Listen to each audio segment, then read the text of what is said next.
Subscribe करंतु एबे आम चैनल को आउ प्रेस करंतु बेल आइकन को जहा द्वारा लेटेस्ट वीडियो नोटिफिकेशन आपण माननकु सर्वप्रथमे मिल जिवो। नमस्कार बंधुगण आपण माननकु आम यूट्यूब चैनल को स्वागत।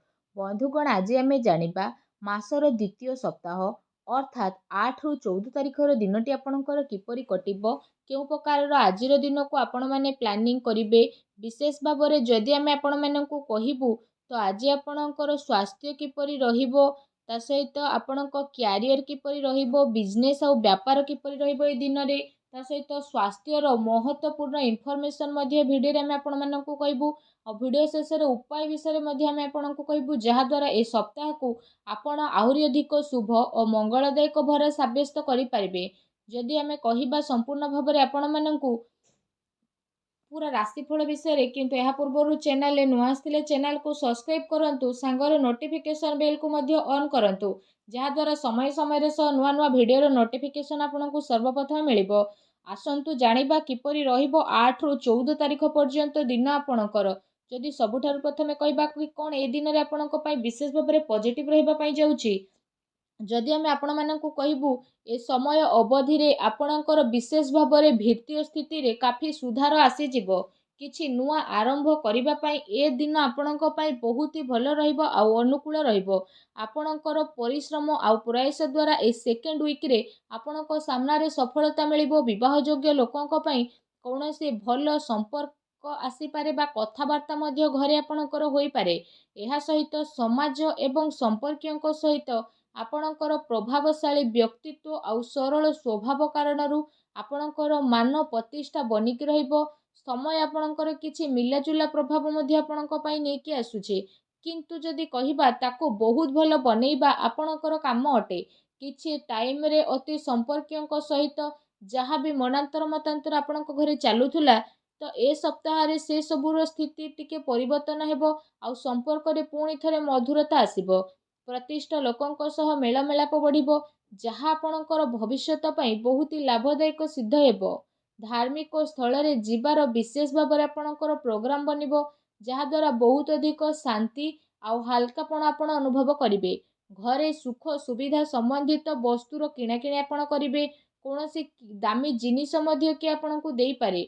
विद्यार्थी वर्गों को निजर चाकरी संबंधित कोनोसी क्षेत्र रे इंटरव्यू रे सफलता मिलिबार जोग बनुछि सेतिपाई पूरा परिश्रमर सहित आपण आपणक कार्य करंतु ता सहित आपण आपणकर सिद्धांत द्वारा कौनसी प्रकार समझौता ए सप्ताह रे करंतु नाही।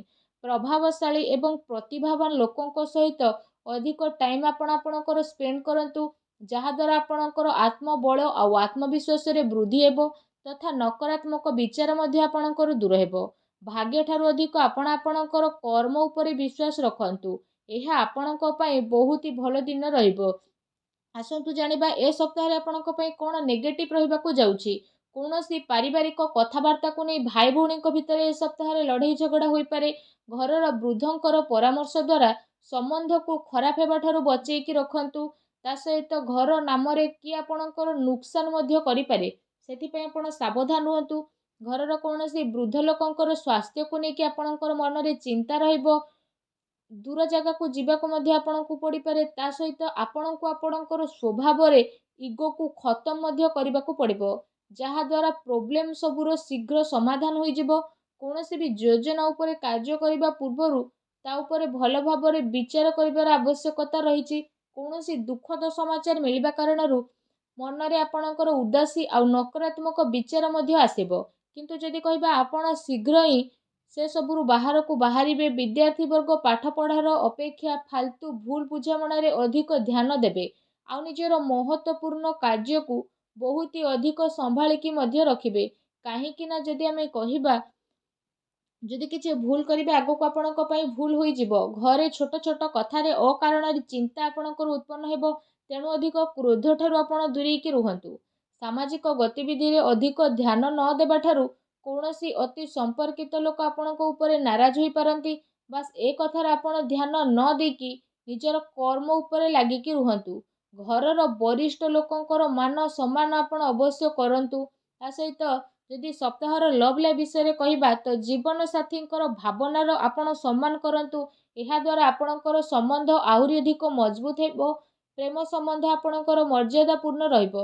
କୌଣସି ବିପରୀତ ଲିଙ୍ଗୀ ବ୍ୟକ୍ତିଙ୍କ ସହ ମିଶିବା ଦ୍ୱାରା ଆପଣଙ୍କୁ ଆଶ୍ଚର୍ଯ୍ୟଜନକ ପ୍ରସନ୍ନତା ମଧ୍ୟ ଅନୁଭବ ହେବ। ଘର ପରିବାରର ବାତାବରଣ ଆପଣଙ୍କର ବହୁତ ହି ସୁଖଦପୂର୍ଣ୍ଣ ରହିବ। ପତି ପତ୍ନୀଙ୍କ ଆପୋଷିକ ସହଯୋଗ ଘରେ ଆପଣଙ୍କର ସୁଖ ଶାନ୍ତି ରଖିବ। ପ୍ରେମ ସମ୍ବନ୍ଧରେ ଆଗକୁ ଆସୁଥିବା ଟାଇମ୍ରେ ଆପଣଙ୍କର ବିବାହରେ ପ୍ରଣୀତ ହେବାର ପୂର୍ଣ୍ଣ ରୂପରେ ଯୋଗ ବନୁଛି।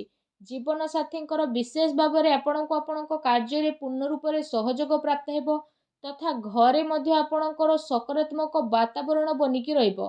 ଏହା ସହିତ ଯଦି କହିବା ନିଜର ବ୍ୟସ୍ତତା ଭିତରେ କିଛି ଟାଇମ୍ ଆପଣ ଆପଣଙ୍କ ପରିବାରର ପିଲାଙ୍କ ସହ ବାହାର କରିବାର ଅତି ଆବଶ୍ୟକତା ରହିଛି।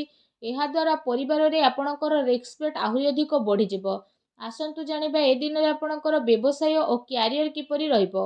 ବ୍ୟବସାୟରେ ଏବେ ବର୍ତ୍ତମାନ ପରିସ୍ଥିତିର ପ୍ରଭାବ ଯେହେତୁ ବନୁଛି ତ ଧନ ସମ୍ପତ୍ତି ତ ଲେଣ ଦେଣରେ ବହୁତ ଅଧିକ ଆପଣ ସାବଧାନତା ରଖନ୍ତୁ, କାରଣ ଧୋକା ହେବାର ସମ୍ଭାବନା ମଧ୍ୟ ବନୁଛି।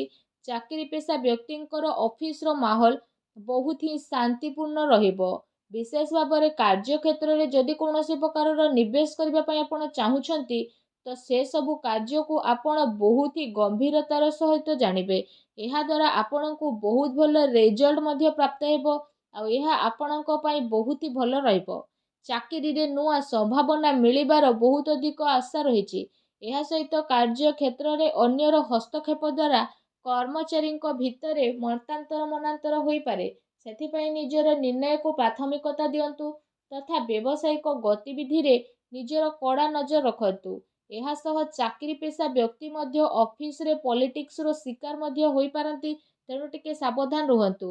ଏହା ସହିତ ଏ ଦିନରେ ଆପଣ କୌଣସି କାରଣରୁ କାର୍ଯ୍ୟ କ୍ଷେତ୍ରରେ ଅଧିକ ସମୟ ଦେଇପାରିବେ ନାହିଁ ତଥା ସହଯୋଗୀ ଏବଂ କର୍ମଚାରୀଙ୍କର ଆପଣଙ୍କୁ ଉଚିତ ସପୋର୍ଟ ମଧ୍ୟ ମିଳିବ। ଚାକିରି ପେଶା ବ୍ୟକ୍ତିବିଶେଷଙ୍କୁ ନିଜର ଉଚ୍ଚ ଅଧିକାରୀଙ୍କର ପୂର୍ଣ୍ଣ ରୂପରେ ସହଯୋଗ ମିଳିବ। ବ୍ୟବସାୟିକ କ୍ଷେତ୍ରରେ ଯଦି କହିବା ଆପଣଙ୍କର କାର୍ଯ୍ୟକ୍ଷମତାର ସଫଳତା ମିଳିବା କାରଣରୁ ବହୁତ ଅଧିକ ସଫଳତା ଆପଣ ପାଇ ମଧ୍ୟ ଯିବେ। ଏହାଦ୍ୱାରା ପ୍ରତ୍ୟେକ କାର୍ଯ୍ୟକୁ ଆପଣ ବହୁତ ହି ଗମ୍ଭୀରତାର ସହ ଆଗକୁ ନେବେ। ଚାକିରି ପେଶା ବ୍ୟକ୍ତିଙ୍କୁ ତାଙ୍କର କାର୍ଯ୍ୟକ୍ଷମତା ପାଇଁ ପ୍ରୋତ୍ସାହନର ପ୍ରାପ୍ତି ହେବ, ଯାହାଦ୍ୱାରା ଆପଣଙ୍କର ମନ ବହୁତ ହି ପ୍ରସନ୍ନ ରହିବ। ଆସନ୍ତୁ ଜାଣିବା ଏ ଦିନରେ ଆପଣଙ୍କର ସ୍ୱାସ୍ଥ୍ୟ କିପରି ରହିବ। ଯଦି କହିବା ଏ ଦିନରେ ଆପଣଙ୍କ ସ୍ୱାସ୍ଥ୍ୟ ବହୁତ ହି ଉତ୍ତମ ରହିବ ତଥା ଆପଣ ଊର୍ଜାରେ ମଧ୍ୟ ଭରପୁର ରହିବେ।